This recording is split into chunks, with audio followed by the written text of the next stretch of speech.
Hi everyone, welcome back to Rosemaling with Art of Lisa, a channel dedicated to the wonderful folk art of Norwegian Rosemaling, a decorative art form that is painted on wood.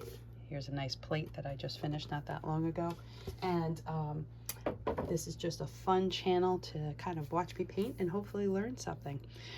Today what I'm doing is actually working on canvas, and you can see the process here. Here's a finished product. Literally, this is just an 8x10 canvas here, all done. And this is one that I did that still needs detailing, so you can see what we're going to do today. And here is a plain canvas all ready to go. So if this is your first time here, I hope you enjoy some time with me in the studio and enjoy just the process. I'm just going to paint today. It's just paint. If you're returning, I hope you enjoy just some time with me and enjoy the painting, just like I just said before. Yeah, no, I'm great at YouTubing. Speaking of that, if you enjoy the channel, please take a moment to like the video and also subscribe if you haven't before. All right, let's get started. So typically, Rosemaling is traditionally an oil art form. I switched to acrylics about 20 plus years ago. I normally use Joe Sonia products, but for today, we are going to use pinks. And pinks is not really a traditional color either. I'm going against the boards here. All right, so I've got Juneberry by Folkart. I've got Flamingo by Deco Art, Americana. I've got 14 karat gold by Folkart, and then I've also got my what is this? This is pearl white, and this is Delta Ceramcoat. All right, I already have my paints ready here in my wet palette, all set to go. You can see they're sitting here. I put them down yesterday. Juneberry, Flamingo, pearl white, 14 karat gold.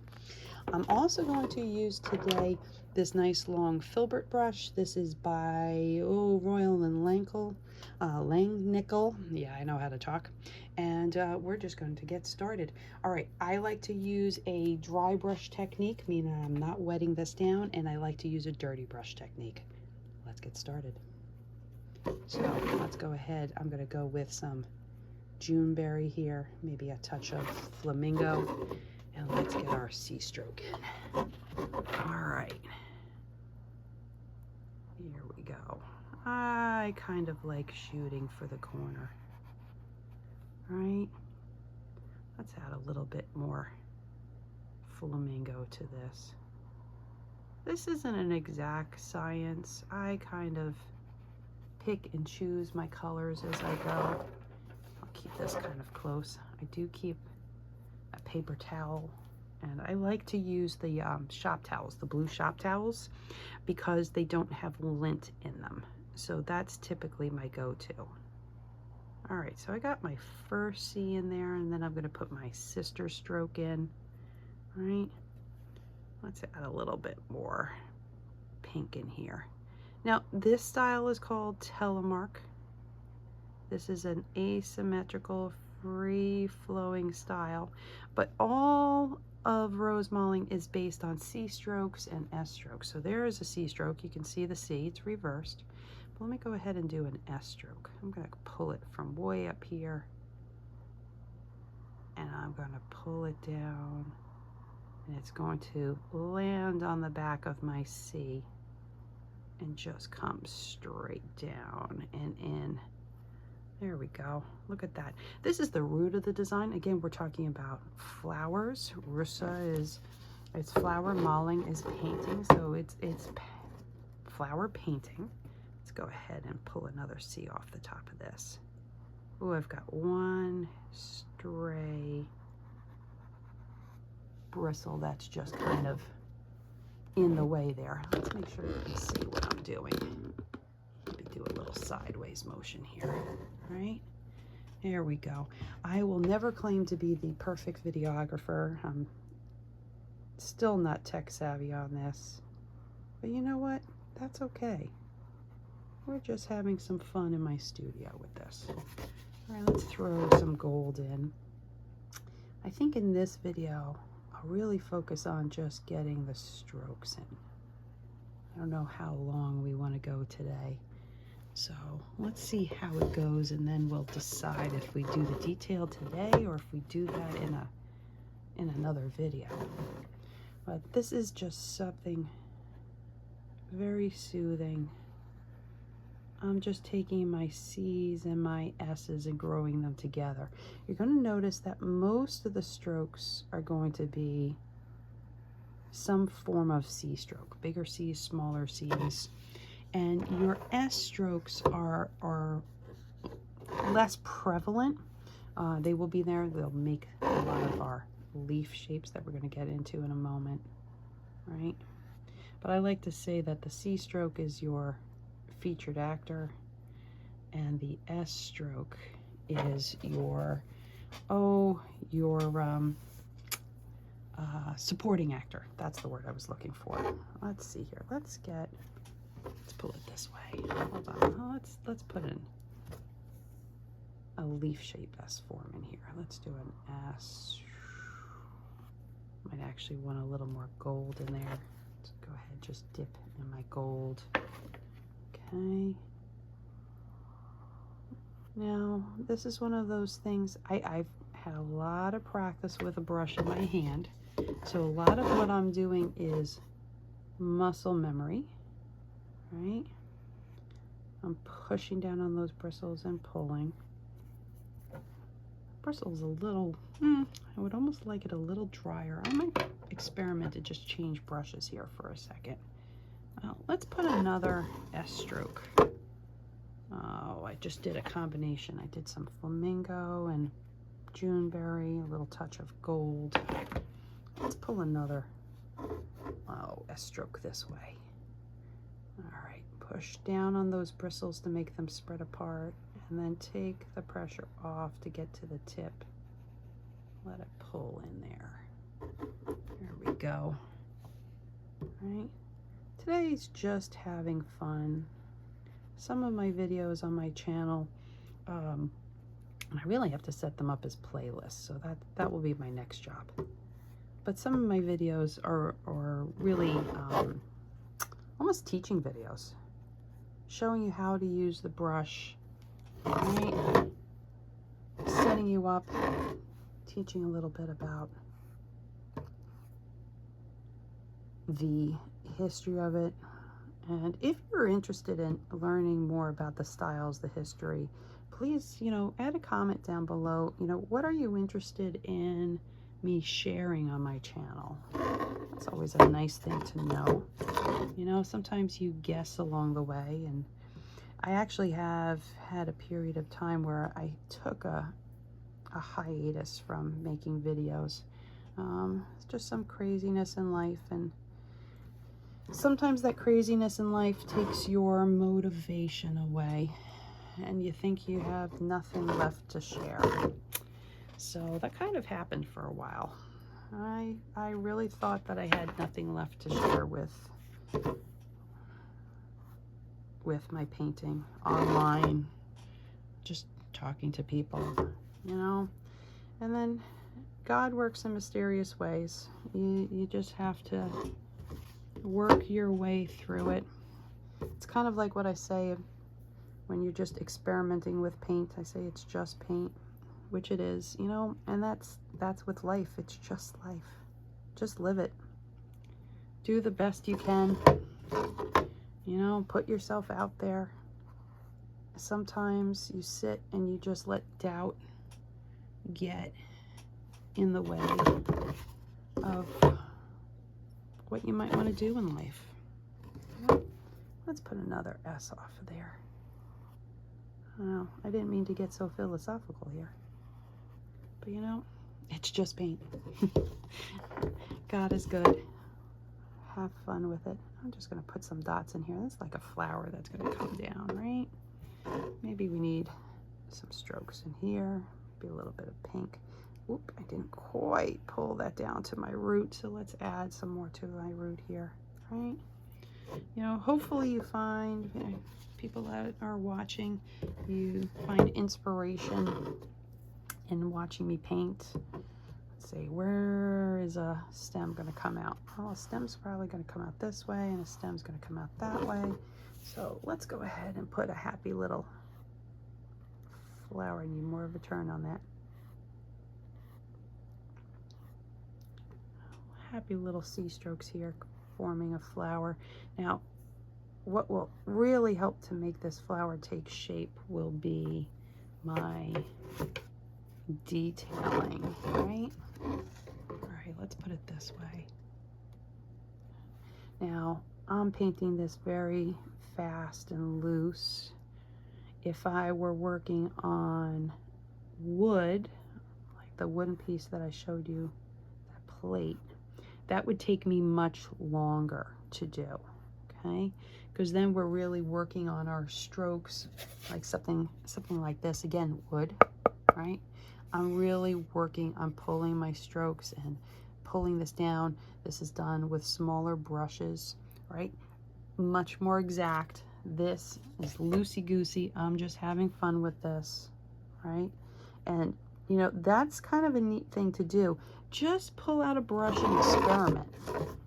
Don't be afraid to make mistakes with it or anything like that.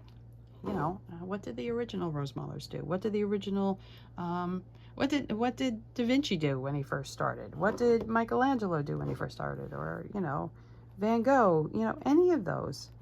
If the only way that you learn things in life, whether painting or anything else, is if you experiment and not worry or get over the fear of making a mistake, right? I just threw a whole bunch of little ones. It's like little daisies that we're going to do there. All right, let's hold it here. I have some of my pearl whites down here, not so much up there. So let me just pull some of that color up, right?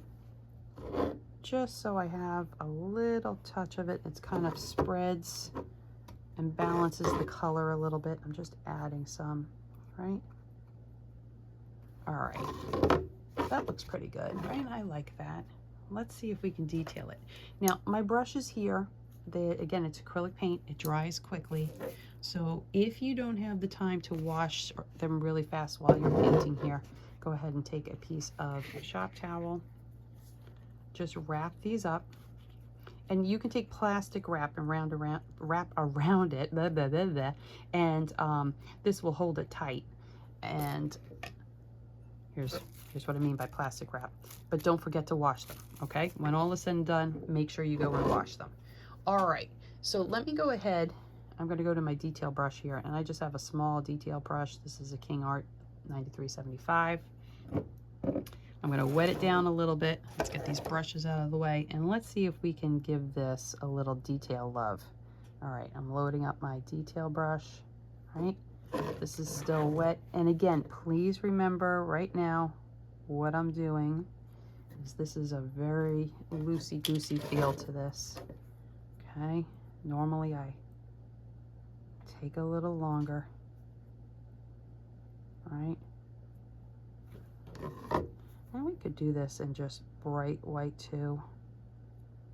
But I kind of like pulling this pearl color in. Notice I keep turning the canvas. I turn the canvas because I want to be able to pull the brush towards me. I am using my arm too as a brace so I don't put myself in my wet paint, right? Now, the neat thing with this still being wet is you're getting a little bit of, what's the word I'm looking? Blending of the color underneath with your detail paint. And that's very common with the oil, the wet on wet technique with this. Acrylics, which, you know, if I have oil painters out there that are interested in learning how to make the switch to acrylics, please comment below, or if you're in another art form, because there is definitely a learning curve. I worked with oils for 20 years before I switched to acrylics when I started having my kids. So now I have over 20 years experience with acrylics. You know, you can kind of judge my age from there. All right. And it's definitely a learning curve. Now, I'm not being so fussy and particular with my loading of my brush like I am when I am doing a much more fine detailing, and I'll have to find a video and link in here for you for the detailing so you can watch that, with just some teaching of that. All right, so let's add a little doodads here. Well, this is fun, right? Maybe using a bright white might be something that would make this pop more, but I don't know. I'm experimenting with this pearl white here and seeing how this looks. I mean, this is kind of a fun, flashy one here. Let's just keep going here. Again, I don't want my videos to be so long that you feel like, oh, this is too long. It's not like watching a half-hour sitcom. Well, and you don't have too many commercials, hopefully. All right, let's see. Let's get a few more dots in here. All right. This is my speed painting. Now again, you can slow this video down to paint along with me. If you are painting along with me, you know, go back to the video, stop it, do a part, come back, play again. You know, you never know. I used to paint along with the Bob Ross videos back in the day. Oh my gosh, he was the best. Right? Just happy little trees. I'm doing happy little sea strokes. How's that? All right. Now, with detail, I don't feel like I have to do every outline. Detailing doesn't mean it's outlining per se, okay? You're embellishing, you're adding elements to it. You know, sometimes I even add some extra little strokes with this. Kind of like my dots. Just throw some dots in there. They're fun. And again, notice all the dots and everything are heading back towards the root. Everything's flowing from this root here, right? Let's go ahead and do some this direction. I wanted to say thank you, and if you're still with me 17 minutes in, I want to say thank you to all the people who have reached out to me in the past, who have been watching my videos diligently and have been so kind and patient and wondering where I've been. I so appreciate all of you, and I truly hope that my past videos have kept people going, and I am happy to say that I am back up and running, and I'm really going to try to make sure I get at least one video out a week. There might be on occasion too. Again, I'm wondering if doing shorter, like informational videos about Rosemaling might be useful. Again, please just, you know, write in the comments if there is something you're interested in. Most of the time I get back to you. Sometimes I don't realize that a comment has come in, and then I look back at an old video and I'm like, oh my gosh, that came in, you know, months ago, and I never responded. So I apologize for that. You know, even though my kids are pretty much grown, I still have one in high school. I'm still living a somewhat busy mom life, you know, crazy with the dogs. Those who have been with me will remember Chloe. Unfortunately, Chloe left us last June. I miss her dearly. My little white Pekingese Shih Tzu rescue that I needed an emotional support vest on. That said emotional support human. We still have our wonderful Boston Reuben, who's going to be 11 next month.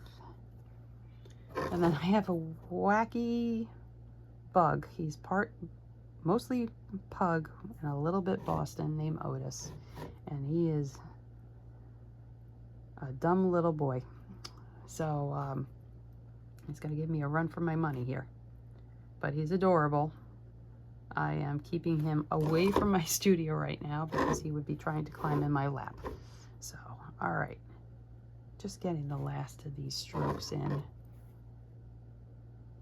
Again, this is not the normal speed, so don't think that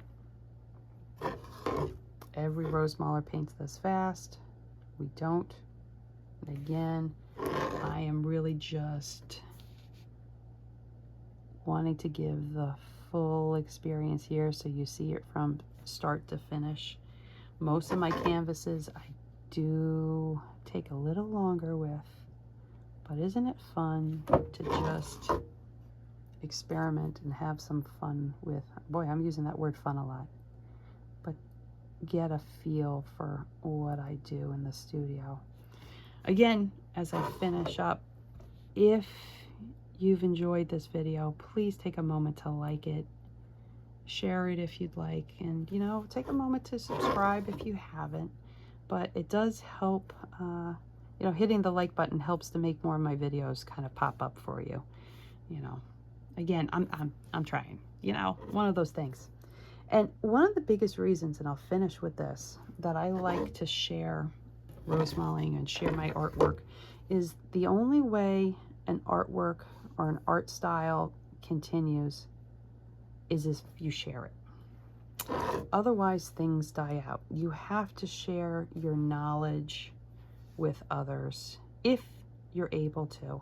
If that's your forte, if that's your God's gift, share what you know with others, because that's how more people become interested. That's how an art form lives, whether it's music, drawing, painting, dance.